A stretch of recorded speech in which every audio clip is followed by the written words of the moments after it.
السلام علیکم ورحمۃ اللہ وبرکاتہ۔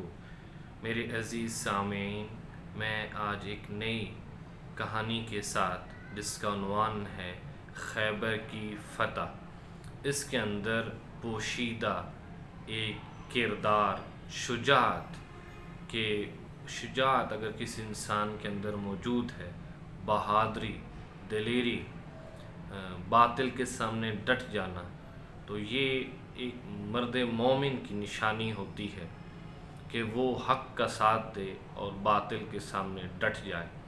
تو اگر یہ کسی انسان کے اندر یہ کردار، یہ اخلاق موجود ہو تو وہ مرد مومن کہلاتا ہے۔ اور اقبال نے بھی اسی کی طرف کہا تھا کہ شمشیر و ثنا اول طاؤس و رباب آخر۔ تو یہ مومن کی نشانی ہے کہ تلوار و ڈھال اس کا پہلا ہوتا ہے، یعنی اس کا مطلب یہ نہیں ہے کہ اب وہ ہر وقت تلوار و ڈھال ہاتھ میں اٹھا کر رکھے، بلکہ اس کا یہ مطلب ہے کہ وہ اپنے اندر جو ہے باطل کے سامنے ڈٹ جانے کا اس کے اندر جذبہ موجود ہو۔ تو یہ کہانی ہے خیبر کی فتح۔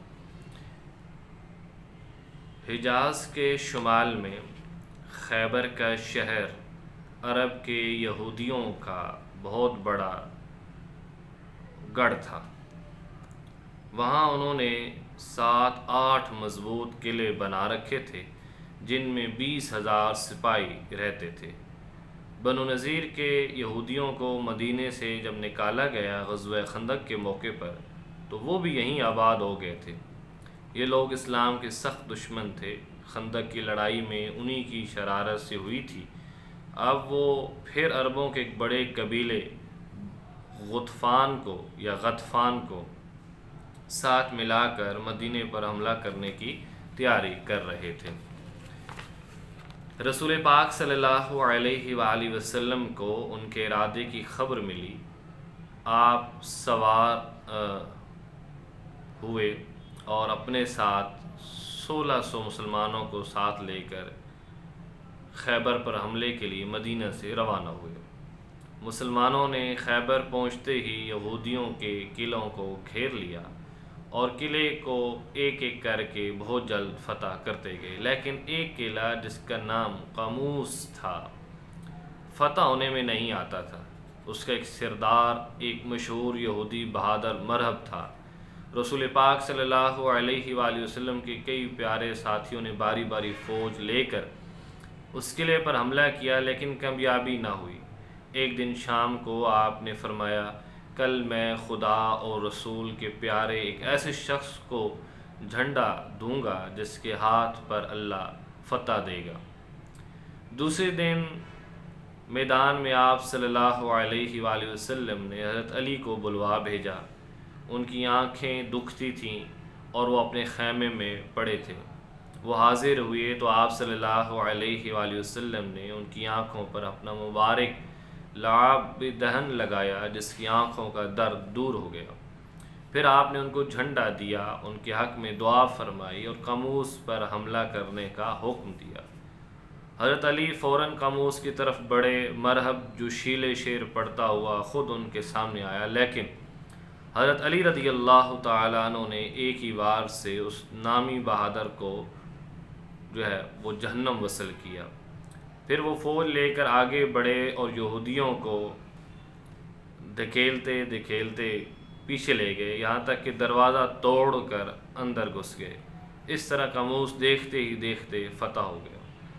اس کے ساتھ ہی خیبر کی لڑائی ختم ہوئی۔ اس لڑائی میں 93 یہودی مارے گئے اور بے شمار زخمی ہوئے اور 15 مسلمان شہید ہوئے۔ فتح کے بعد رسول اللہ صلی اللہ علیہ وآلہ وسلم نے چند روز خیبر میں ہی قیام کیا۔ یہودیوں کی شرارتوں کی وجہ سے مسلمانوں کو ان پر بہت غصہ تھا، لیکن آپ صلی اللہ علیہ وآلہ وسلم بہت رحم دل تھے، اس لیے آپ نے بہت نرم سلوک کیا اور اس شرط پر صلح کر لی کہ یہودی خیبر کی آدھی پیداوار مسلمانوں کو دیا کریں گے جزیہ کے طور پر۔ تو یہ دیکھیے کہ جو بہادر ہوتا ہے، جو باطل کے سامنے ڈٹ جاتا ہے، اس پر رسول اللہ صلی اللہ علیہ وسلم اور اللہ کی تائید اور نصرت بھی شامل ہوتی ہے، اور اللہ پھر اسے فتح دیتا ہے۔ اور بزدل جو ہوتا ہے، بزدل، اسے تو ایک پنجابی کا محاورہ ہے کہ شلا بزدلا نو کبھی نیند نہ آوے۔ تو جو بزدل ہوتا ہے اسے تو قلعے کے اندر بھی جو ہے وہ کبھی آرام سکون نہیں مل سکتا۔ حضرت خالد بن ولید رضی اللہ تعالیٰ عنہ کے اشعار ہیں جو ان کی قبر کے اوپر آج بھی لکھے ہوئی ہیں، جس کا ترجمہ یہ ہے کہ ان قلعے والوں سے کہہ دو کہ اگر یہ جنگ اور موت کے خوف سے لڑائی نہیں لڑتے تو موت نے تو قلعوں کے اندر بھی آنا ہے، اس لیے باہر نکلو اور شجاعت اور بہادری کے ساتھ اللہ کی راہ میں اپنی جان دو۔ تو یہ بہادری جو ہے یہ صرف جان دینے کا نام نہیں ہے، بلکہ ہر جگہ جو ہے شجاعت اور حق بیانی جو ہے وہ ہونی چاہیے، تاکہ یہی ایک مومن کی نشانی ہوتی ہے۔ یہ بزدلی، غیبت، پیٹھ پیچھے باتیں کرنا، یہ اس کو زیب نہیں دیتا، ٹھیک ہے۔ اور اگر کسی کو لگتا ہو کہ وہ میرے پیچھے پیٹ پہ، تو اسے جو ہے وہ دو منہ ہو کر بات کرے، کیونکہ بعض دفعہ تو باتیں غلط بیانی پر بھی ہوتی ہیں۔ تو اس لیے یہ چیزیں جو ہیں وہ بہادری، کسی سے حق گوئی کے ساتھ بات کرنا کہ کیا آپ نے میرے بارے میں ایسی بات کی، یہ بھی منہ پر ہونا چاہیے۔ تو ہر طرح کی اخلاقی کاوش سے اپنے اس وجود کو سنوارنے کی کوشش کریں تاکہ اللہ اور اس کے رسول کے سامنے سرخرو ہو سکیں۔ انشاءاللہ اگلی بار ایک نئی کہانی کے ساتھ آپ کے سامنے حاضر ہوں گا۔ اللہ حافظ، فی امان اللہ۔